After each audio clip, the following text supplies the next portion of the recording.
బీహార్లో ప్రభుత్వ ఏర్పాటుపై ఎన్డీఏ కసరత్తు చేస్తుంది. నితీష్ కుమార్ 20న ప్రమాణ స్వీకారం చేయనున్నారు. మరిన్ని వివరాలు అందించేందుకు మా ఢిల్లీ ప్రతినిధి సతీష్ సిద్ధంగా ఉన్నారు. సతీష్,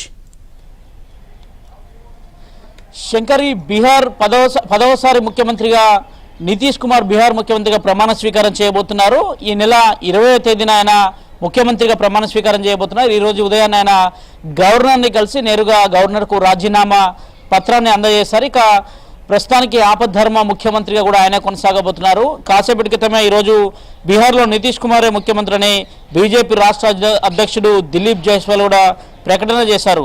రేపు ఎన్డీఏ ఎమ్మెల్యేలతో కూడా సమావేశం జరగబోతుంది. సమావేశంలో ముఖ్యమంత్రి అభ్యర్థిగా కూడా నితీష్ కుమార్ని ఎన్నుకోబోతున్నారు. ఇదే అంశానికి సంబంధించి పూర్తిగా కూడా ఇప్పటికే ఏర్పాట్లు పూర్తి చేస్తున్నారు. 10వసారి బీహార్ ముఖ్యమంత్రిగా నితీష్ ప్రమాణ స్వీకారం ఖరారైందని చెప్పాలి. ఎందుకంటే ఎన్డీఏకి సంబంధించి మొత్తం బీహార్లో 243 అసెంబ్లీ స్థానాలకి ఎన్నికలు జరిగితే ఆ ఎన్నికలకు సంబంధించిన అంశంలో దాదాపు అటు 101 సీట్లలో జేడీయూ కావచ్చు, 101 సీట్లలో బీజేపీ కూడా పెద్ద ఎత్తున కూడా పోటీ చేసింది. దాదాపు ఈ ఎన్నికల్లో బీజేపీ 89 స్థానాలు విజయం సాధించగా ఇక జేడీయూ కూడా 85 స్థానాలు నిర్వహించింది. దాదాపు ఆ పార్టీకి సంబంధించి ఎల్ఎన్జేపీకి సంబంధించి కావచ్చు, అదేవిధంగా